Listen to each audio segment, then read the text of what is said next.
Hi everybody, hope you're well. I thought we'd have a video this week, a proper video, rather than a pre-recorded PowerPoint.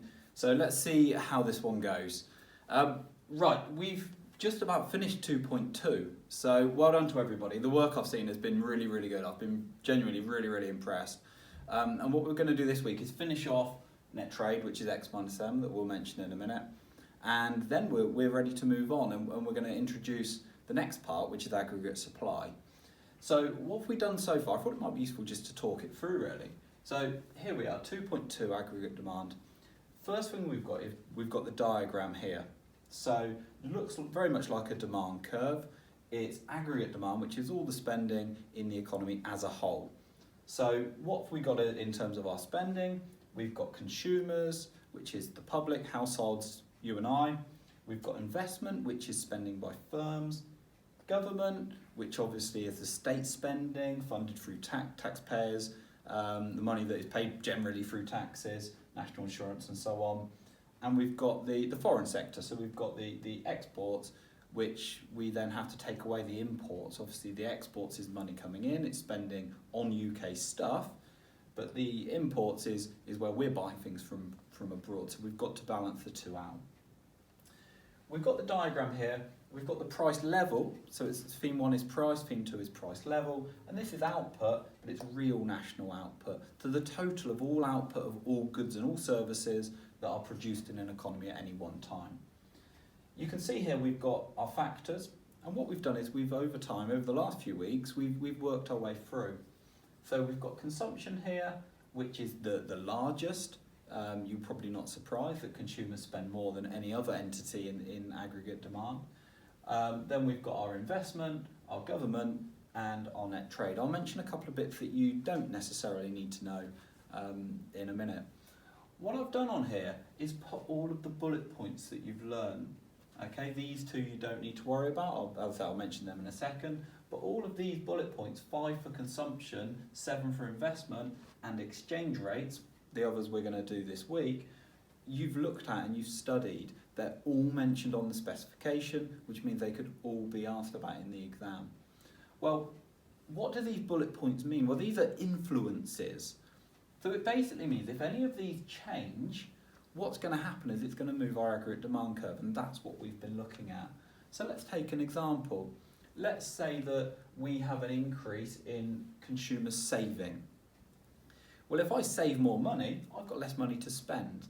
So what's that do to consumption? Well, I can't save more and spend more. If I'm saving more, I have less disposable income, and less disposable income means that aggregate demand would fall.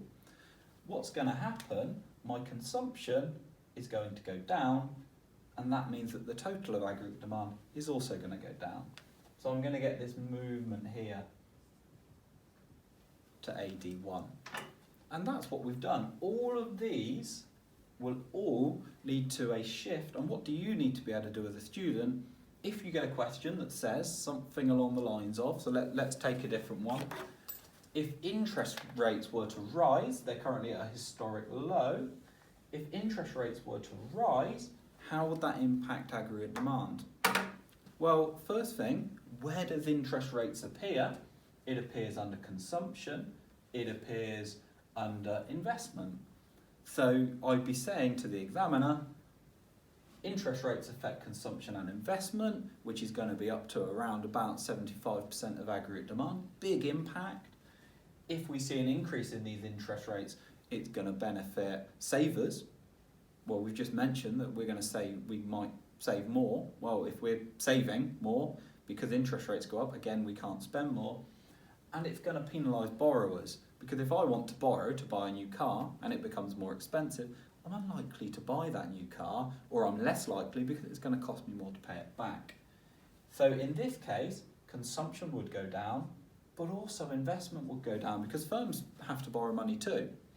So in this case, we've got two negatives of the two big bits at the start of AD. So we might see an even bigger effect. Now, you're not going to have to measure how far aggregate demand falls, but you can show that if it's consumption and investment, it's going to have an even bigger effect. So that's where we've got to with these. Now, with government, we learnt spending and we learnt the taxation. So we learnt a little bit about where the money gets it, where the government gets its money from, and where it spends its money. That, in essence, is fiscal policy. But if you were to look through the specification, fiscal policy comes up as its own own chunk later on. So we haven't used the word fiscal policy, but you may have heard that term, or fiscal spending, in the past. And the trade cycle, likewise, we'll look at that later on, so you don't need to worry that you can see it on the board and you haven't studied it. Well, what are we doing this week? Well, we're finishing off net trade. We've started looking at exchange rates. Most of you replied last week saying exchange rates was the trickiest bit you've done with me so far. It is tricky. You've got to be able to do the calculations and the interpretations. And the bit on exports is easily forgotten. So it's really important that you keep looking at those. So we're going to look at the rest this week. Real income, state of the world economy, protectionism, and non-price factors. We're going to look at the other influences on the net trade area. So we'll pick one, we'll have a look at it together, and the rest of them you'll have information provided as always, and of course I'm always around if you want to communicate with me. So let's imagine that we have an increase in income in the UK. So we'll just clear this off, an increase in real income in the UK, and we're just looking at net trade. So real income means that our income is going up higher than inflation, and if it's comparable to other countries, and we assume that other countries are not, we have more money, other countries do not. Well, what are we going to do? Well, we are going to consume more, so consumption's going to go up, which is going to be a point.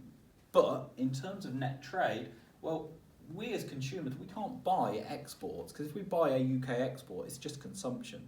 So all we can do is buy foreign imports. If we have more money, are we going to spend more abroad? Could we go on more holidays? Of course we can. So M might go up and X can't. So what happens now? Well, we've taken away from aggregate demand, so we're going to have this movement of aggregate demand here. That's assuming real income in the UK rise. However, nice evaluation point, if we do have more money, if I have an extra £100 a year to spend, am I going to spend more of it on importing or just on general UK consumption? I'll put a bigger arrow up. I'm probably going to spend more on consumption, so I'm going to see this movement probably to AD2 because I'm going to offset that. A little bit technical, but really good evaluations here. So what you're going to do, you're going to work through each of these with the information to see if you can identify the movements. Once you've done it, you'll then get the answers, but don't look at the answers until you've completed the task. As I said, we've just about finished a whole topic of macroeconomics. I've been really impressed so far. I know that it's tough learning remotely, and especially when we're doing what is a new topic. We've done micro in class, but we're doing the start of macro at home. So please do keep it up. Please let me know if you've got any problems at all. If you want to talk for anything, just let me know. More than happy.